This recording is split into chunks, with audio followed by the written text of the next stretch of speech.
नमस्कार। आज का अपना टॉपिक है कृषि। भूगोल के अंदर अपना जो रीट का टॉपिक है वो चल रहा था संसाधन, एक बड़ी यूनिट है। पिछले वीडियो में अपन ने देखा संसाधन क्या होते हैं, संसाधनों के प्रकार क्या क्या है, ऊर्जा के संसाधन अपन ने देख लिए। इन्हीं संसाधनों का दूसरा पार्ट है कृषि। क्या है? कृषि। कृषि को अपन पढ़ेंगे। ये संसाधन है। कृषि संसाधन कैसे हैं? क्योंकि अपने को खाने के लिए, जीवित रहने के लिए अनाज की ज़रूरत है, और अनाज जिस प्रक्रिया के द्वारा पैदा किया जाता है उसे क्या कहते हैं? कृषि कहते हैं। अनाज की बात कर लें अपन, दूसरी सारी चीज़ें हैं। अब इसको ब्रॉड रूप से अपन देखते हैं तो वाणिज्य स्तर पर भी अपन कुछ पैसे भी कमा सकते हैं। खाने के लिए अनाज भी पैदा कर सकते हैं, अपन फल फूल भी पैदा कर सकते हैं, अपन सब्जियां भी पैदा कर सकते हैं। इन सबको मिलाकर के क्या कहा जाता है? कृषि। प्लस साथ में कृषि के साथ साथ कृषि की परिभाषा जब अपन ब्रॉड देखते हैं तो इतनी सारी चीज़ मैंने बताई, फलों को, फूलों को, सब्जियों को और फसलों को उगाना। और फसल भी दोनों प्रकार की, कुछ खाद्यान्य फसलें, दलहन, तिलहन, और इसके अलावा साथ साथ में पशुपालन भी करना। क्या करना? पशुपालन। ये सारी चीज़ें क्या होती हैं? कृषि के अंतर्गत आती हैं। पशुपालन भी आ गया और खेतीबाड़ी सब आ गया। ठीक है जी। अब अपन कुछ इसमें टर्मिनोलॉजी देख लेते हैं। कई बार परीक्षा के अंदर प्रश्न आता है, फिर उसके बाद में आप बात करेंगे कि पिछले जो पेपर हैं रीट वाले, उनमें कौन कौन से सवाल आए हैं कृषि से। कुछ टर्मिनोलॉजी अपन देखते हैं। देखो, कल्चर जहाँ लगेगा, सबसे पहले इसका जो कृषि है इसी को अपन इसकी टर्मिनोलॉजी देख लेते हैं। तो क्या होता है? एग्रीकल्चर। ठीक है, कल्चर का मतलब कृषि होता है। एग्रीकल्चर, एग्रीकल्चर का मतलब क्या होता है? कृषि करना, खेती करना। दूसरी बात, एक शब्द आता है आपका सेरीकल्चर। क्या आता है? सेरीकल्चर। और सेरीकल्चर का मतलब होता है रेशम कीट का पालन करना, है ना? रेशम कीट का पालन, ये आता है सेरीकल्चर के अंतर्गत। तीसरा आता है आपके पीसी कल्चर। पीसी कल्चर ये होता है अपन क्या करें? मछलियों का पालन करें छोटे मोटे तालाबों के अंदर, उसे बोला जाता है पीसी कल्चर। क्योंकि एक जब अपन जूलॉजी पढ़ते हैं, जीव विज्ञान, उसके अंदर एक वर्ग आता है मछली वर्ग, उसे बोला जाता है पीसीज वर्ग। मछली को क्या बोला? पीसीज, है ना? और उस पीसीज से ही शब्द उठाया गया है पीसी कल्चर। ठीक है, ये मछली से संबंधित है। किसके उत्पादन से है? मछली के उत्पादन से है। एक शब्द आता है आपका हॉर्टिकल्चर। क्या आता है? हार्टिकल्चर या हॉर्टिकल्चर, चलो हार्टी कर देते हैं इसको, हार्टिकल्चर। इसका मतलब होता है उद्यान कृषि। उद्यान का मतलब बगीचा लगाओ आप। आजकल जैसे अमरूद के बगीचे हैं, अनार के बगीचे लगा रहे हैं, इस प्रकार से, है ना? उद्यान कृषि। इसके अंदर फलों के अध्ययन किया जाता है लगभग। एक आता है पांचवा जो है वो आ जाएगा आपका विटीकल्चर। क्या आ गया? विटीकल्चर। अभी थोड़े दिन पहले राजस्थान पुलिस की एग्जाम हुई थी, उसमें ये आया था सवाल, विटीकल्चर का अर्थ क्या है? अंगूर की खेती करना, अंगूर की कृषि, अंगूर का उत्पादन। ये क्या हुआ? विटीकल्चर। और क्या होता है? 6 नंबर पे जो आता है, शेरी हो गया, एपी कल्चर। एक होता है एपी कल्चर। हाँ, इसका मतलब होता है मधुमक्खी का पालन करना। मधुमक्खी। अब मधुमक्खियों का पालन कैसे करते हैं? मधुमक्खी का संबंध भी कृषि से ही है। कैसे हुआ? जब खेती करते हैं, सरसों का खेत है, जैसे ही पुष्प उगते आते हैं फसलों के, उन पुष्पों का रस जो मकरंद होता है उनको चूसने के लिए मधुमक्खियाँ आती हैं, और बाद में क्या बनाती हैं? वो शहद बना लेती हैं, जिनका व्यापार कर लिया जाता है। आजकल तो मधुमक्खियों को पाला जाता है, और पाल करके वो मधु उनका प्राप्त करना, मोम प्राप्त करना, और उनके बाद में उन्हें बाजार में बेच देना आमदनी का स्रोत है। इसलिए ऐसी कृषि को क्या कहा जाता है? एपी कल्चर कहा जाता है। और देखो जी, एक होता है आपके केंचुए का पालन। केंचुए का पालन क्या होता है? Vermi culture. क्या होता है? Vermi culture. अब केंचुआ, इसका संबंध कृषि से अपन ने क्यों किया? क्योंकि खेती करने के लिए 2 प्रकार की खाद डाली जाती है, ज़मीन की उर्वरा शक्ति को बनाए रखने के लिए या फिर बढ़ाने के लिए।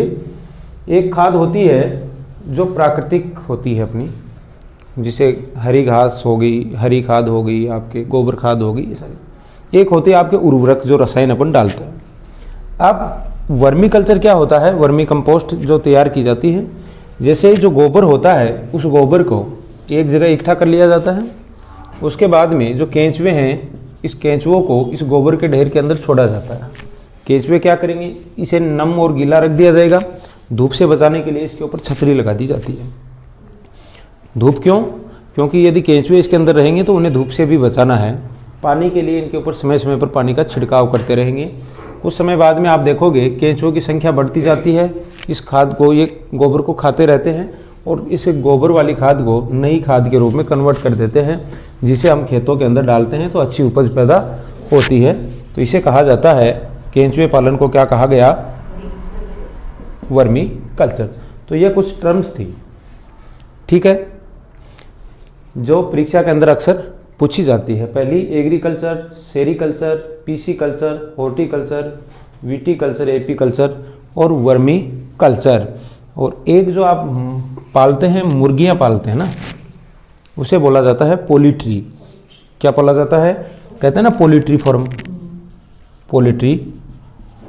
ये बस ये हो गया आपके, ये कुछ टर्मिनोलॉजी हैं जो कृषि से संबंधित हैं और परीक्षा के अंदर पूछी जाती हैं। मिलान करना भी आ जाता है। सवाल क्या आ जाए, मैंने ये एक तरफ ये लाइन लिखी है, एक तरफ ये लाइन लिखी है ना। पोल्ट्री का नहीं लिखा ना मैंने, मुर्गा, मुर्गी पालन। मुर्गी पालन ही क्यों होता है या मुर्गा पालन क्यों नहीं होता? मुर्गी पालन क्यों हुआ, मुर्गा पालन क्यों नहीं होता? क्योंकि मुर्गी अंडे देती है और 2 प्रोडक्ट, डबल प्रोडक्ट होते हैं। मुर्गी है, चिकन में भी काम में आएगा तो अंडे के रूप में भी काम में आती है ना, इसलिए इसे मुर्गी पालन कहा जाता है। अब है परीक्षा में प्रश्न क्या आएगा, एक तरफ ये लाइन आ जाती है और दूसरी तरफ ये आ जाती है। इनमें से कोई भी 4 ऑप्शन उठा लेते हैं और इनको जो है, इनके सामने का जो क्रम है वो बदल दिया जाता है। और सवाल आता है मिलान कीजिए। एक सवाल तो ऐसा आ गया, मिलान कीजिए। दूसरा सवाल आ जाता है कौन सा सुमेलित नहीं है। एक तरफ ये लिखेंगे एपीसी कल्चर, उसकी जगह सामने लिख दिया मधुमक्खी। कोई भी एक जो बेमेल बना देंगे उसे आपने को छांटना होता है। यानी यहाँ से सवाल है वो इसी प्रकार का पूछा जाता है। सीधा सवाल पूछेंगे तो अपन कर सकते हैं आसानी से। अब देखो इसी कृषि संपदा के अंदर अब अपन देखते हैं कृषि के प्रकार क्या क्या है। देखो कृषि के प्रकार क्या क्या है, बड़ा इंपॉर्टेंट है। और यहाँ से पिछली बार रीट में प्रश्न आया था, वो क्या आया था देखना। कृषि के प्रकार, कृषि देखो 2 प्रकार की होती है, ठीक है। खेती क्यों करते हैं, खेती अपन दो चीज़ों के लिए करते हैं। या तो अपन अपने परिवार का गुजारा चल जाए, है ना, परिवार का भरण पोषण कर सके, खाना खा सके, 2 टाइम की रोटी खा सके, भोजन कर सके। एक तो इसके लिए होता है। जब अपने परिवार को चलाने के लिए कृषि की जाती है तो उसे बोलते हैं निर्वहन कृषि या निर्वाह कृषि। निर्वाह का मतलब होता है जीवन जीना। अब मेरे पास में बहुत सारी ज़मीन है और एक ऐसा व्यक्ति है जिसके पास में थोड़ी ज़मीन है। जैसे निर्वाह का मतलब, इसको मैं क्लियर कर देता हूँ। कोई व्यक्ति है जिसके पास में ये ज़मीन का टुकड़ा है, कोई एक ऐसा व्यक्ति है जिसके पास में ज़मीन का ये टुकड़ा है। अब बताइए इस छोटी ज़मीन वाला व्यक्ति क्या करेगा, अपने परिवार का पालन पोषण करने के लिए इसमें इतना ही फसल उगा पाएगा जिससे उसका परिवार का साल भर का गुजारा चल सके। ऐसी कृषि को निर्वाह कृषि कहा जाता है। जिनके पास में बड़े बड़े खेत हैं, बड़ी बड़ी जगह है, तो उसमें से इस टुकड़े में तो वो इतनी खेती करेगा, इतनी कृषि करेगा जिससे उसका परिवार का गुजारा चले जाएगा, जो परिवार है उसका भरण पोषण हो जाएगा। बाकी बची हुई ज़मीन पर वो क्या करेगा, ऐसी कृषि करेगा जिसको वो बाजार में बेच करके कुछ पैसे कमा सके। इसका मतलब यानी 2 चीज़ें हो गई, एक तो परिवार का गुजारा चलाने वाली कृषि और एक कृषि होगी जिसको अपन नाम देते हैं वाणिज्य कृषि। क्या देते हैं, वाणिज्य कृषि। ये रही वाणिज्य कृषि, ये लो। अब ये है ज़मीन के ऊपर डिपेंड है। जो किसान है, जो कृषक है, खेती करता है, उसे किसान कहते हैं। जिस किसान के पास में थोड़ी ज़मीन है उसे निर्वाह कहा जाएगा। ज़्यादा ज़मीन है तो सीधी सी बात है वो व्यापार करने के लिए कृषि करेगा, खेती करेगा। वो कृषि कहलाएगी आपकी वाणिज्यिक कृषि। आगे अपन ये भी देखेंगे कि निर्वाह के अंदर कौन कौन सी फसलों को उगाया जाता है, तो वाणिज्य के अंदर कौन कौन सी फसलों को उगा लिया जाता है। ठीक है, अब यानी यहाँ एक चीज़ और अपन देखते हैं, जिसके पास में थोड़ी ज़मीन है, निर्वाह का मतलब जिस निर्वाह करना है उसको, परिवार का पालन पोषण करना, जिसके इसका मतलब थोड़ी ज़मीन है, ज़मीन ये है। जब थोड़ी ज़मीन है तो वो मशीनों को काम में लेगा या खुद मानव, है ना, मानव संसाधन को काम में लेगा, यानी पूरा परिवार, यानी वो क्या करेंगे, जब मशीनें काम में आ जाएंगी तो वो बैठे बैठे क्या करेंगे, यानी इतनी ही ज़मीन है और इसी ज़मीन के टुकड़े में पूरा परिवार है, वो क्या होगा, इस काम में लग जाएगा। यानी यहाँ पर जो मानव जो संसाधन है वो काम में आता है, जबकि जब बड़े स्तर के ऊपर, बड़े भूखंड के ऊपर कृषि की जाती है तो ये काम मशीनों के द्वारा किया जाता है। ठीक है, तो यहाँ से निर्वाह कृषि की विशेषताएं जब पूछी जाएं तो पहला पॉइंट ये आता है कि निर्वाह कृषि क्या है। तो आप बताओगे, अपने परिवार का गुजारा चलाने के लिए, भरण पोषण करने के लिए छोटे से क्षेत्र में की जाने वाली कृषि क्या कहलाती है, निर्वाह कृषि। और इसमें जो होता है मनुष्य, जो परिवार है उसका पूरा परिवार इसके अंदर काम में आता है, पूरे काम में लग जाता है। निर्वाह कृषि, अभी निर्वाह कृषि के भी दो प्रकार हैं। देखो, एक तो होता है निर्वाह कृषि का सघन या गहन निर्वाह, और यहाँ से प्रश्न पूछा गया था गहन निर्वाह क्या है, गहन निर्वाह। एक बार रीट में यही प्रश्न आया था, गहन निर्वाह कृषि क्या होती है। दूसरा होता है गहन निर्वाह के अलावा एक होता है स्थानांतरित कृषि। क्या होती है, स्थानांतरित कृषि। दो कृषि होती हैं जो निर्वाह के लिए होती है। निर्वाह का मतलब आप समझ गए, जीवन जीना। अब क्या होता है स्थानांतरित और गहन कृषि। गहन कृषि का मतलब किसी किसान के पास में जमीन का छोटा सा टुकड़ा हो और जहाँ पर जबकि जनसंख्या क्या हो, ज़्यादा हो, जनसंख्या ज़्यादा और जनसंख्या के अनुपात में क्षेत्रफल उसका क्या हो, जमीन का कम हो, ऐसे क्षेत्र में क्या की जाती है, गहन निर्वाह कृषि की जाती है। जैसे ये ज़मीन का छोटा सा टुकड़ा, और छोटे से टुकड़े में गहन निर्वाह का मतलब ये होगा कि प्रति हेक्टेयर के हिसाब से यहाँ पर उपज ज़्यादा होगी। गहन का मतलब क्या हो गया, प्रति हेक्टेयर के हिसाब से उपज क्या होगी, यहाँ पे उपज ज़्यादा होगी। ठीक है, और उपज ज़्यादा होगी और ज़मीन क्या होगी, क्षेत्रफल क्या होगा इसका, कम होगा। कम क्षेत्रफल में ज़्यादा पैदा करना वो क्या कहलाता है। और वो सारी चीज़ किसके लिए है, प्रति व्यक्ति, कितने व्यक्ति हैं उनका पोषण करने के लिए है, पोषण करने के लिए, इसलिए इसे निर्वाह बोल दिया। और प्रति हेक्टर में ज़्यादा उत्पादन इन्होंने किया है, इसलिए इसे क्या बोल दिया, गहन निर्वाह कृषि बोल दिया। अब एक परीक्षा में जो रीट में प्रश्न आया था, सवाल ये पूछा गया था, गहन निर्वाह कृषि कौन से क्षेत्र में की जाती है। ठीक है, उसके अंदर ऑप्शन आए थे, भूमध्य रेखीय क्षेत्र में की जाती है, शीतोष्ण क्षेत्र में की जाती है ना, शुष्क प्रदेशों के अंदर की जाती है, या फिर मानसूनी प्रदेशों के अंदर की जाती है। ऑप्शन मैं यहाँ लिख नहीं रहा हूँ, सुन लिए होंगे आपने। तो यहाँ से आंसर इसका आएगा। अब काम की बात यह है कि गहन निर्वाह का मतलब ऐसे क्षेत्र जहाँ पर जनसंख्या ज़्यादा निवास करती है, और जनसंख्या वहाँ ज़्यादा निवास करेगी जहाँ पर बरसात ज़्यादा होगी। सीधी सी बात है, जहाँ पर बरसात अच्छी होगी, जहाँ पानी की व्यवस्था पूरी होगी, ऐसे क्षेत्रों में जनसंख्या ज़्यादा निवास करेगी। तो जो मानसूनी क्षेत्र हैं, मानसूनी प्रदेशों में सदैव कैसी कृषि होती है, गहन कृषि की जाती है, क्योंकि मानसूनी जो क्षेत्र है वहाँ वर्षा अच्छी आती है, और वर्षा अच्छी आने के कारण वहाँ जनसंख्या क्या है, ज़्यादा है। हालांकि प्रोडक्ट भी ज़्यादा पैदा करते हैं, ये उत्पादन ज़्यादा करते हैं, लेकिन उसकी वजह जनसंख्या ज़्यादा है, इसलिए उनका काम खाने पीने के लिए ही चलता है, वो उसे बेच नहीं पाते हैं। ठीक है, ये हो गया आपकी गहन निर्वाह कृषि। क्लियर है बात, जो प्रश्न आया था वो भी क्लियर हो गया। कौन से क्षेत्रों में, आप बताओगे मानसूनी क्षेत्रों के अंदर कृषि की जाती है। अब अपन बात करते हैं स्थानांतरित कृषि। ये कृषि आदिवासियों के द्वारा की जाती है, यानी कि ऐसे लोग जिनके पास में ज़मीन नहीं है, खुद की ज़मीन नहीं है। यहाँ तो खुद की ज़मीन थी लेकिन थोड़ी है, इनको अपना गुजारा चलाना है। और स्थानांतरित कृषि का मतलब जो जंगल, जो बीहड़ के रूप में पड़े हैं, है ना, खुले पड़े हैं, ऐसे क्षेत्रों में जो आदिवासी जो रहते हैं या फिर कुछ जनजातियाँ जो रहती हैं, उन्हें भी अपना क्या करना है, जीवन का निर्वाह करना है। इसलिए जीवन निर्वाह करने के लिए ये क्या करते हैं, जंगल के किसी टुकड़े को जला करके साफ कर देते हैं। ठीक है, इस जंगल के टुकड़े को जला करके साफ करते हैं और उसके बाद में यहाँ पर बीज डाल करके बिना किसी टेक्नोलॉजी के, कोई तकनीक नहीं है, कोई मशीन नहीं है, सिर्फ और सिर्फ मानव श्रम है ना, खुद की मेहनत है। खुद की मेहनत के द्वारा इस क्षेत्र में ये क्या करते हैं, खेती करते हैं।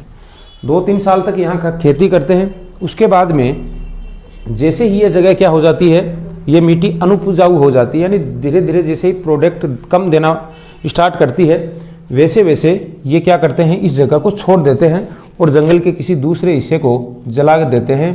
उसके पेड़ पौधे घास फूस जो भी होता है उसे जला देते हैं, वहाँ पर खेती करते हैं। ठीक है, क्योंकि इस स्थानांतरित क्यों नाम दिया गया, स्थानांतरित इसलिए दिया गया क्योंकि ये अपने जीवन यापन करने के लिए, निर्वाह करने के लिए स्थान बदल बदल करके खेती की जाती है। इसे स्थानांतरित कृषि कहते हैं। क्लियर है बात, यहाँ जला दिया।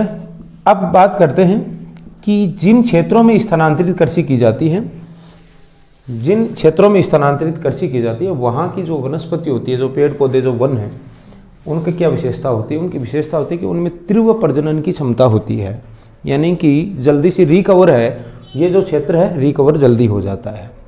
एक बार जला दिया और उसके बाद में 20 साल 50 साल तक यदि यहाँ कुछ उगेगा ही नहीं, यहाँ की जो प्रजनन क्षमता यदि यहाँ के पेड़ पौधे की कम होगी, तो उसके बाद में ये तो कभी जंगल बन ही नहीं पाएगा। यानी धीरे धीरे ऐसा होता रहता है ना। कुछ समय के बाद में 2-3 साल यहाँ खेती की, एक अलग क्षेत्र को जलाया, यहाँ पे खेती की, यानी कि ये किसका प्रकार हो गया, निर्वाह का ही प्रकार हो गया। ये कोई बेचने के लिए नहीं करते हैं। ठीक है, ये होगी स्थानांतरित कृषि। लास्ट में आपको एक सारणी बताएंगे कि स्थानांतरित कृषि से भी एक सवाल आया था आपके रीट में, प्रश्न पूछा गया था कि स्थानांतरित कृषि को अलग अलग देशों में अलग अलग नामों से जाना जाता है, भारत में भी अलग अलग क्षेत्रों में अलग अलग नामों से इसे जाना जाता है ना, जो आदिवासियों के द्वारा खेती की जाती है। और उसमें जो रीट में जो सवाल आया था वो आया था स्थानांतरित कृषि के एक तरफ देशों के नाम आए, क्षेत्रों के नाम आए, और दूसरी तरफ क्या आया, किस नाम से जाना जाता है वो आया था। और उनमें पूछा गया था कि कौन सा गलत है जोड़ा, है ना। जिस प्रकार से अपने पूर्वी भारत में स्थानांतरित कृषि को क्या कहते हैं, झूमिंग कृषि कहा जाता है, कहा जाता है ना, झूमिंग कृषि कहा जाता है। इस हिसाब से अब अपन आगे बात कर लेते हैं। ये होगी, क्लियर है बात, निर्वाह कृषि समझ में आ गई।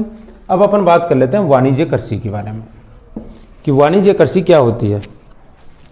वाणिज्य कृषि क्या होती है, तो देखो वाणिज्य कृषि है, इसका मतलब ये हुआ कि किसी एक बड़े क्षेत्र के अंदर उगा दिया जाता है। और हाँ, तो वाणिज्य कृषि में अपने इसके प्रकार देखते हैं तो मुख्य रूप से ये 3 प्रकार की होती है। एक होता है वाणिज्यिक अनाज, क्या होती है, वाणिज्य अनाज कृषि, अनाज कृषि। ये जो चीज़ होती है, वाणिज्य अनाज का मतलब क्या हुआ, अनाज मैंने नाम दिया है, यानी कि जीवन जीने के लिए मेन अनाज ही चाहिए खाने के लिए, गेहूं है, बाजरा है, मक्का है, ज्वार, जो निर्वाह में भी वही आ रही थी। और यदि किसी के पास में ये ज़मीन का छोटा टुकड़ा था, इसमें गेहूं उगाया, इसमें इतना प्रोडक्ट हुआ कि उसके परिवार का ही खर्च चला, तो वो हो गया निर्वाह कृषि। लेकिन ज़मीन बड़ी थी, गेहूं ही उगा दिया पूरी में इसने, ठीक है, तो जो गेहूं ज़्यादा उगाया है उसे क्या करेगा, वो बाजार में सेल करेगा, बाजार में बेचेगा। यानी कि जब ये बाजार में बेचेगा तो इस गेहूं को, तो जिससे उसका परिवार का खर्चा चला है, परिवार का जीवन निर्वाह हुआ है, इसको तो निर्वाह में ले लेंगे, और जिसे बाजार में बेच दिया तो उसे क्या कर देंगे, वाणिज्य अनाज। इसी कृषि को क्या बोल दिया, वाणिज्य अनाज। और ये जो शीतोष्ण क्षेत्र होते हैं ना, शीत वाले, उनके अंदर ये की जाती है। जैसे अपना पंजाब के अंदर गेहूं है, गेहूं ही गेहूं उगाए जाते हैं, ठीक है ना, गेहूं है तो गेहूं ही गेहूं उगाए जाते हैं जहाँ पर ठंड पड़ती है ज़्यादा। तो वाणिज्य अनाज हो गया। एक कृषि है जो बहुत ही इंपॉर्टेंट है, आपके परीक्षा के अंदर यहाँ से सवाल पूछा जाता है, आगे भी पूछा जाएगा, ये इंपॉर्टेंट है, मिश्रित कृषि। मिश्रित कृषि, अब देखो मिश्रित कृषि क्या होती है। मिश्रित कृषि अक्सर अपन सोचते हैं कि मिश्रित का मतलब है कि एक खेत है और उस खेत के अंदर, ये खेत था, इसके अंदर एक लाइन बाजरे की उगा दी, एक ग्वार की उगा दी, एक मूंग की उगा दी, एक मोठ की उगा दी, सब मिक्स कर दिया जी। इसका मतलब ये क्या हो गया, मिश्रित कृषि, जबकि ये होता नहीं है। मिश्रित कृषि का मतलब होता है इसके अंदर दो चीज़ें आती हैं, दो चीज़ें आती है जो आमतौर पर हम यही करते हैं, है ना। अपने राजस्थान के किसान क्या करते हैं, जिनके पास में 5 बीघा 10 बीघा, यानी जिनके खेत मध्यम आकार के खेत हैं, क्या है, मध्यम आकार के, मुख्य रूप से राजस्थान में, क्योंकि राजस्थान का क्षेत्रफल सबसे बड़ा है, तो एक किसान के पास में मध्यम जो क्षेत्रफल का खेत है वो उसके हिस्से में आता है। तो ऐसे क्षेत्रों में क्या होता है, जो अपना जो कृषि वाला मध्यम जो क्षेत्र है उसमें तो वो खेती कर लेता है ज़मीन में, और साथ में उसके साथ में क्या करते हैं, पशुपालन भी करते हैं। जब दोनों चीज़ें एक साथ में होती है तो उसे कहा जाता है मिश्रित कृषि, दोनों को मिला करके। किस किस को, पशुपालन। अब कृषि से भी प्रोडक्ट कुछ तैयार करेगा, कुछ अपने घर का निर्वाह करेगा, साथ में जो बचेगा उसे बाजार में बेच देंगे। साथ में पशुपालन करेंगे तो पशुओं के जो प्रोडक्ट हैं, गाय भैंस वगैरह, इन जो पशु हैं उनसे जो दूध दही या फिर दूध के जितने भी प्रोडक्ट वो तैयार किए जाते हैं, यहाँ तक कि खाद है उसको भी वो बेच करके अपनी जीविका है, अपना निर्वाहन कर सकेगा। तो ऐसी कृषि क्या कहलाती है, मिश्रित कृषि। एक होती है वाणिज्य कृषि में आती है एक रोपण कृषि, क्या आती है, रोपण कृषि, ठीक है। अब रोपण कृषि क्या होती है, यानी कि आपने देखा होगा कि गुलाब की जो टहनी है उसको काट करके ज़मीन में रोप दिया जाता है।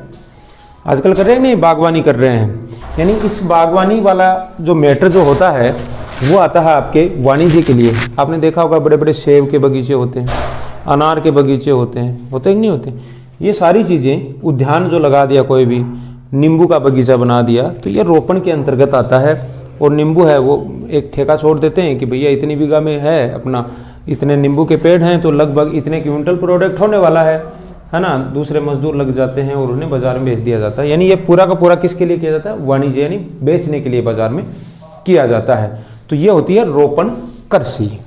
क्या होती है, रोपण कृषि। इसके अंदर चाय के बागान है ना, चाय की भी आएगी, आपके कॉफ़ी है, चाय कॉफ़ी है।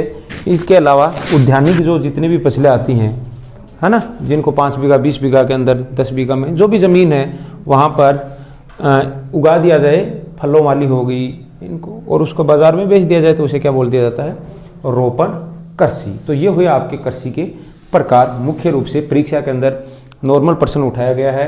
पहले एक प्रश्न आया था, निर्वाह कृषि वो कौन से क्षेत्रों में की जाती है, तो आपने बता दिया मानसूनी क्षेत्र में। स्थानांतरित कृषि कहाँ की जाती है, जंगलों को जला करके साफ करके की जाती है, ये आपको पता चली गया। वाणिज्य कृषि, जहाँ बड़े बड़े क्षेत्र फल होते में खेत होते हैं, जिनके पास में भूमि होती है, वहाँ वाणिज्य कृषि की जाती है।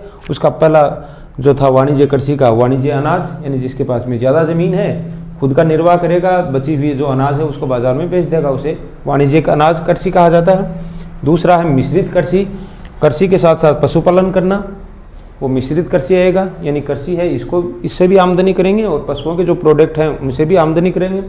और रोपण कृषि जैसे चाय कॉफ़ी है या फिर अलग अलग प्रकार के बगीचे, फलों के हो गए, फूलों के हो गए, उनको बोल दिया रोपण कृषि। तो ये क्या हो गया आपके कृषि के प्रकार। अब देखते हैं आगे, आजा तू तो आजा।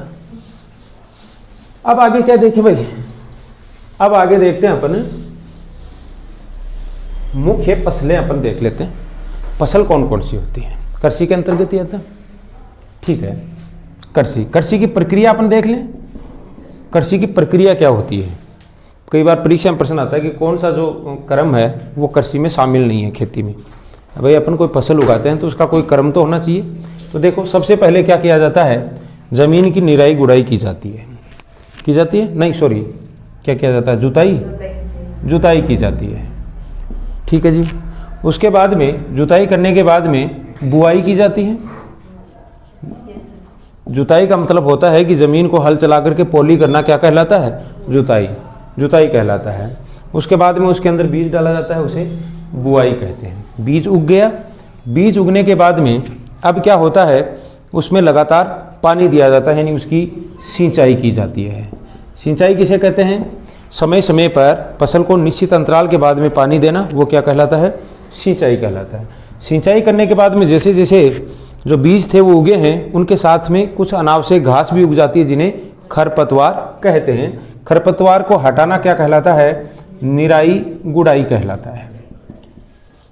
इस दौरान जो एक इसका पार्ट तो नहीं है वैसे फसल का, लेकिन एक ये आ गया उर्वरक यानी खाद देना, ये भी अपन देख सकते हैं। 1-2 पानी देने के बाद में अपन क्या करते हैं, खाद देते हैं। क्या देते हैं, खाद देते हैं, उर्वरक। और अलग अलग प्रकार 2 प्रकार की खाद है।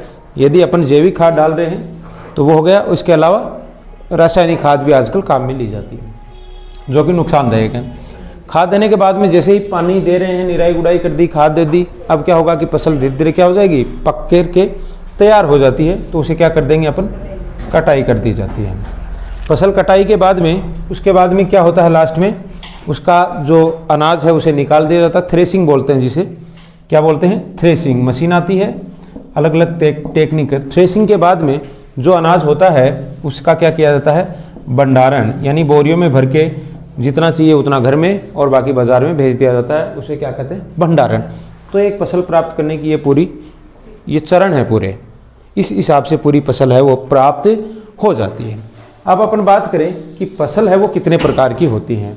पिछली बार एक रीट में 2017 में सवाल आया था, बड़ा इंपॉर्टेंट, सामान्य यानी कि इतना लोड नहीं लेना, कोई डीपली क्वेश्चन नहीं आते इसमें।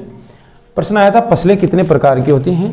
पहले आप ये बताइए, फसल कितने, ऋतु के आधार पर फसलें 3 प्रकार की होती हैं। पहली तो फसल होती है रबी की फसल, दूसरी फसल होती है आपके खरीफ की फसल, और तीसरी फसल होती है दोनों के बीच का जो समय आता है उसमें होती है जायद की फसल। जो रीट में जो सवाल आया था वो सवाल आया था कि 4 कोई फसलों के नाम दे दिए और उनमें पूछा गया कि कौन सी फसल है वो रबी की फसल है। 3 खरीफ की आ गई, 1 रबी की डाल दी, यानी सीधा इजी प्रश्न। जिनके अंदर एक ऑप्शन आया था सरसों, यानी सरसों किसकी है, रबी की फसल है, आसानी से अपन कर सकते हैं। देखो इनके अंदर अब क्या क्या हुआ, लो बेटू बात करते हैं, हाँ बाहर ले जाए। इनके अंदर क्या क्या हुआ, रबी की फसल में कौन कौन सी आती है मुख्य रूप से। यदि ऐसा प्रश्न दोबारा रिपीट होता है तो अब की बार अपन गलती नहीं करेंगे। रबी की फसल कौन सी होती है, तो मेन अपन इन दोनों रबी और खरीफ को 2 चीज़ों में लेंगे। अपने राजस्थान में मुख्य रूप से खाने के लिए जो खाद्य अनाज जो है मेन अपने 2 हैं। एक तो है गेहूँ, एक तो क्या है गेहूँ, अरे रोटी क्या की खावा, या तो गेहूँ की या फिर बाजरा की। तो बाजरे में कितने शब्द आते हैं, 3, गेहूं में कितने आए, 2, यानी कि रबी की फसल में गेहूं आप ले लो खाने में, और इसमें ले लो 3 वाले में 3 ले लो, ये हो गया बाजरा। क्लियर है बात। अब इनके साथ में जिनके जो लोग खेती करते हैं अपनी, जिनके ज़मीन है ना, या इधर उधर खेती देखते हैं, तो गेहूं जिस टाइम पे होगा, अब इनको पकड़ करके आप दूसरी फसलों को आराम से याद कर सकते हैं।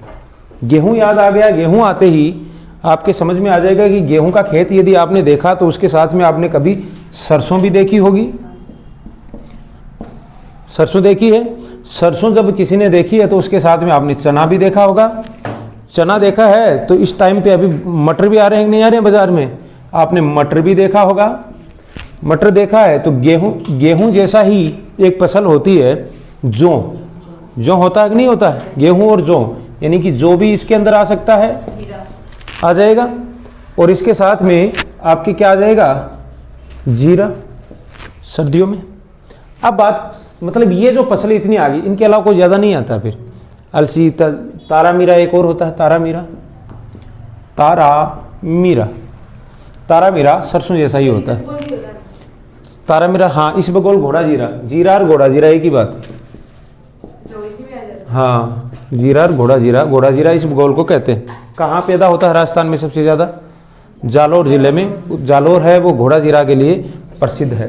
तारा मीरा क्या होता है, देखो आपका जो रायडा उगाते हैं, रायडा काली और ये जो पीली सरसों जो होती है आपकी, वो सब क्या हुई, एक को तारा मीरा बोल दिया, एक को आपने सरसों बोल दिया। एक आपके राई भी होती है, रायडा से राई भी बन गई क्या, राई भी क्या होती है, बारीक जो होती है, वो भी इसी सीजन में उगाई जाती है। अब बात करते हैं कि साहब गेहूं जब उगा रहे हैं, अब गेहूं जैसे आएगा, जिस समय आपने गेहूं के खेत देखे हैं उसके साथ में सरसों के लहलहाते फूल देखे हैं, जब भी आपने देखे हैं उस समय सर्दी है या गर्मी है, ठंड पड़ती है। बात समझ में आई। इसका मतलब ये फसल है वो कब उगाई जाती है, जब सर्दी स्टार्ट होती है, यानी ये सर्दी की फसल है। किसकी फसल है ये, सर्दी की फसल है। इस सर्दी वाली फसल में यानी उगाया कब गया इसको, सर्दी कब पड़नी स्टार्ट होती है, अक्टूबर नवंबर में, यानी कि रबी की फसल को अक्टूबर, है ना, अक्टूबर नवंबर में उगाया जाता है। और उसके बाद में कब काटा जाता है, इसको मार्च और अप्रैल में काट लिया जाता है, मार्च में या अप्रैल। ठीक है, क्लियर है बात, काटना पीटना आ गया समझ में। यानी कि मार्च अप्रैल में गर्मी आ जाती है, यानी सर्दी में उगाया गर्मी में काटा। और काटने के आधार पर इनके देसी नाम भी हैं, उनालू और श्यालू, उनालू और श्यालू। तो वो किसके आधार पे आते हैं, कटाई के आधार पे आते हैं। इसलिए इस गेहूं वाली जो फसल को जब काटा जाता है उस समय गर्मी आ जाती है, इसलिए इस फसल को क्या कहा जाता है, उनालू फसल कहा जाता है। बात समझ में आ गई, उनालू फसल भी कहा जाता है। अब बात कर लेते हैं खरीफ। खरीफ में 3 शब्द और मुख्य खाने में क्या काम आया, बाजरा। बाजरे के अलावा पहले एक रोटी और बनती थी, पहले पुराने वाली जिन जिन चीज़ों की रोटी बनती थी वो सब लिख लो, बाजरा, मक्का, ज्वार, इन चीज़ों से, यानी ये तीनों किस में आएंगे, खरीफ की फसल में आएंगे। अपन सुनते हैं कि नहीं सुनते हो आप कि पहले बाजरे की रोटी थी, मक्का की थी, गेहूं की थी, और सॉरी गेहूं की नहीं, अपने ज्वार की थी। और जिस समय गेहूं की रोटी मिल जाती तो जैसे मिठाई काजू कतली खा ली है, ठीक है ना, लोग तरसते थे। कहने का मतलब जो पुराने समय में जिन चीज़ों की रोटी बनती थी वो सब किसकी फसल है, खरीफ की। बात समझ में आएगी, क्योंकि खरीफ की फसल पूरी वर्षा पे डिपेंड होती है। लाइट बिजली थी नहीं, इतने कुएं थे नहीं, फसल अपन कर नहीं पा रहे थे। हरित क्रांति जो बाद में धीरे धीरे हुई, यानी कि ये लाइट वगैरह बिजली कनेक्शन नहीं थे, बोरिंग इतने नहीं थे, कुएं इतने नहीं थे। यानी कि इस रबी की फसल है वो अपन कृत्रिम रूप से ज़्यादा तैयार करते हैं, पानी अपन देते हैं। जबकि खरीफ वाली फसल है वो पूरी मानसून पे डिपेंड हुआ करती थी, और मानसून के अंदर यही चीज़ें उगाई जाती थी, इसलिए इन्हीं की रोटी मिलती। बात समझ में आ गई।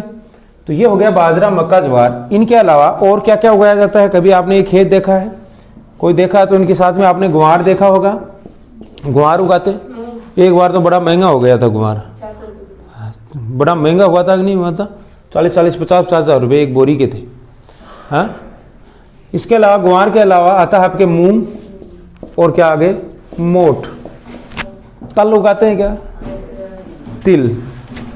ठीक है, ये सारी चीज़ें हैं वो किस में आती हैं, खरीफ के अंदर आती हैं। अब एक जो मेन है चावल, चावल किस में उगाया जाता है, चावल भी इसी में उगाया जाता है, खरीफ की फसल के अंतर्गत ही आता है। अरे पुराने समय में जो खाया है ना वो सारा खरीफ का ही है।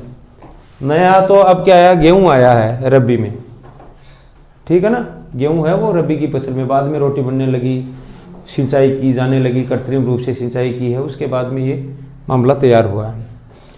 अब बात आती है, अब ये जो आपने देखा ये मानसूनी फसल है, मानसूनी है, इसका मतलब मानसून कब आता है जी, जून जुलाई में आता है। यानी कब उगाई गई, जून जुलाई में उगाई जाती है। जून आदि के बाद में जुलाई तक उगाई जाती है ना, जून 15 से जुलाई 15 के आसपास में। जून क्या लिख दिया मैंने, जुलाई और जून में, इस जायद को नीचे लेंगे, फिर जुलाई और जून में उगा लिया। अब वही 3-4 महीने की फसल होगी। जिस समय इनको अक्टूबर नवंबर में उगाया था उस समय इनको काट लिया जाता है। जून में उगाया है तो आपके अक्टूबर में काट लेंगे, कोई जुलाई में काटा है तो नवंबर में काट लेंगे, सीधी सी बात है। यानी कि जब जिनको काटा जाएगा उस समय सर्दी स्टार्ट हो जाएगी, और सर्दी को क्या बोल दिया है, स्यालू बोल दिया है। यानी इन फसल को और क्या कहा जाता है, स्यालू के नाम से भी जाना जाता है, स्यालू फसल। ठीक है जी।